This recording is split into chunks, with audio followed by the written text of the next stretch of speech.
ಬಡ್ಡಿ ರಹಿತ ಅಲ್ಪಾವಧಿ ಸಾಲವನ್ನು 3 ಲಕ್ಷ ರುನಿಂದ 5 ಲಕ್ಷ ರುಗಳಿಗೆ ಹಾಗೂ ಮಧ್ಯಮಾವಧಿ ಮತ್ತು ದೀರ್ಘಾವಧಿ ಸಾಲವನ್ನು 3% ಬಡ್ಡಿ ದರದಲ್ಲಿ 10 ಲಕ್ಷ ರುನಿಂದ 15 ಲಕ್ಷ ರುಗಳಿಗೆ ಏರಿಸುವ ಮಹತ್ತರ ಕ್ರಮ ತೆಗೆದುಕೊಂಡಿದೆ. ಪ್ರಸಕ್ತ ಸಾಲಿನಲ್ಲಿ ರಾಜ್ಯದ 36 ಲಕ್ಷಕ್ಕಿಂತ ಹೆಚ್ಚಿನ ರೈತರಿಗೆ 27,000 ಕೋಟಿ ರುಗಳಷ್ಟು ದಾಖಲೆಯ ಸಾಲಗಳನ್ನು ವಿತರಿಸುವ ಗುರಿ ಹೊಂದಲಾಗಿದೆ. ಸಹಕಾರಿ ಬ್ಯಾಂಕುಗಳ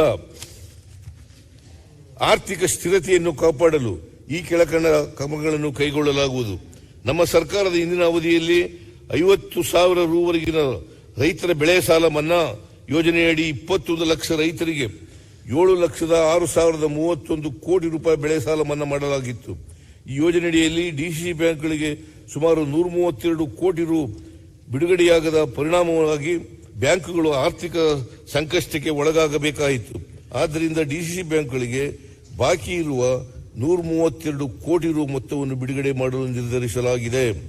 ಡಿಸಿಸಿ ಮತ್ತು ಪಿಕಾರ್ಡ್ ಬ್ಯಾಂಕುಗಳ ಮಧ್ಯಮಾವಧಿ ಮತ್ತು ದೀರ್ಘಾವಧಿ ಸುಸ್ತಿ ಸಾಲಗಳ ಬಡ್ಡಿ ಮನ್ನಾ ಮಾಡಲು ನಮ್ಮ ಸರ್ಕಾರ ತೀರ್ಮಾನಿಸಿದ್ದು, ಇದರಿಂದ ಸುಮಾರು 57,000 ರೈತರಿಗೆ ಅನುಕೂಲವಾಗಲಿದೆ.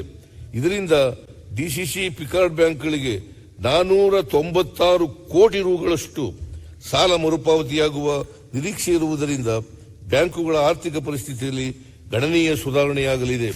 ಈ ಉದ್ದೇಶಕ್ಕಾಗಿ 450 ಕೋಟಿ ರು ಅನುದಾನ ಒದಗಿಸಲಾಗುವುದು. ಕರ್ನಾಟಕ ಕೃಷಿ ಬೆಲೆ ಆಯೋಗವು ತನ್ನ ವರದಿಯಲ್ಲಿ 26 ಬೆಳೆಗಳನ್ನು ಕರ್ನಾಟಕದಲ್ಲಿ ಪ್ರಮುಖವಾದವು ಎಂದು ಗುರುತಿಸಿದ್ದು, ಇವುಗಳಲ್ಲಿ 16ಕ್ಕೆ ಮಾತ್ರ ಕೇಂದ್ರ ಸರ್ಕಾರ ಕನಿಷ್ಠ ಬೆಂಬಲ ಬೆಲೆ ಘೋಷಿಸುತ್ತಿದೆ. ಆದ್ದರಿಂದ ಕರ್ನಾಟಕ ರಾಜ್ಯದ ಇತರ ಪ್ರಮುಖ ಬೆಳೆಗಳಾದ ಅಡಿಕೆ, ಈರುಳ್ಳಿ, ದ್ರಾಕ್ಷಿ, ಮಾವು, ಬಾಳೆ ಮತ್ತು ಇತರ ತೋಟಗಾರಿಕಾ ಬೆಳೆಗಳಿಗೂ ಕನಿಷ್ಠ ಬೆಂಬಲ ಘೋಷಿಸುವಂತೆ ಕೇಂದ್ರ ಸರ್ಕಾರಕ್ಕೆ ಒತ್ತಾಯಿಸಲಾಗುವುದು. ಕೃಷಿ ತಜ್ಞ MS ಸ್ವಾಮಿನಾಥನ್ ಅವರಿಗೆ ಭಾರತ ರತ್ನ ನೀಡಿರುವುದು ಸಂತೋಷದ ವಿಷಯ. ಅವರ ಅಧ್ಯಕ್ಷತೆಯ ಸಮಿತಿ ವರದಿ ಶಿಫಾರಸು ಮಾಡಿದಂತೆ ಕನಿಷ್ಠ ಬೆಂಬಲ ಬೆಲೆಯನ್ನು ವ್ಯವಸಾಯಕ್ಕೆ ತಗಲುವ ವೆಚ್ಚ ಮತ್ತು 50% ಲಾಭಾಂಶ ಆಧಾರದಡಿ ನಿಗದಿ ಮಾಡುವಂತೆ ಕೇಂದ್ರ ಸರ್ಕಾರವನ್ನು ಒತ್ತಾಯಿಸಲಾಗುವುದು. ಮಾಧ್ಯಮಿಕ ಮತ್ತು ಫೆಡರಲ್ ಹಾಗೂ ಅಪೆಕ್ಸ್ ಬ್ಯಾಂಕ್ ಸರ್ಕಾರಗಳ ಮಂಡಳಿಯಲ್ಲಿ ಪರಿಶಿಷ್ಟ ಜಾತಿ, ಪರಿಶಿಷ್ಟ ಪಂಗಡ, ಹಿಂದುಳಿದ ವರ್ಗ ಹಾಗೂ ಮಹಿಳೆಯರಿಗೆ ಮೀಸಲಾತಿ ತರಲು ಅಧಿನಿಯಮಗಳಿಗೆ ತಿದ್ದುಪಡಿ ತರಲಾಗುವುದು. ಕೃಷಿ ಉತ್ಪನ್ನ ಸಂಸ್ಕರಣೆ, ಮಾರುಕಟ್ಟೆ ಸಂಪರ್ಕ ಮತ್ತು ಮೌಲ್ಯವರ್ಧನೆಯಲ್ಲಿಯೂ ಸಹಕಾರ ವಲಯವು ಪ್ರಮುಖ ಪಾತ್ರ ವಹಿಸುತ್ತಿದೆ. ಈ ಹಿನ್ನೆಲೆಯಲ್ಲಿ ಕೃಷಿ ಮಾರಾಟ ಇಲಾಖೆಯ ಮೂಲಕ ಈ ಕೆಳಕಂಡ ಕ್ರಮಗಳನ್ನು ಕೈಗೊಳ್ಳಲಾಗುವುದು.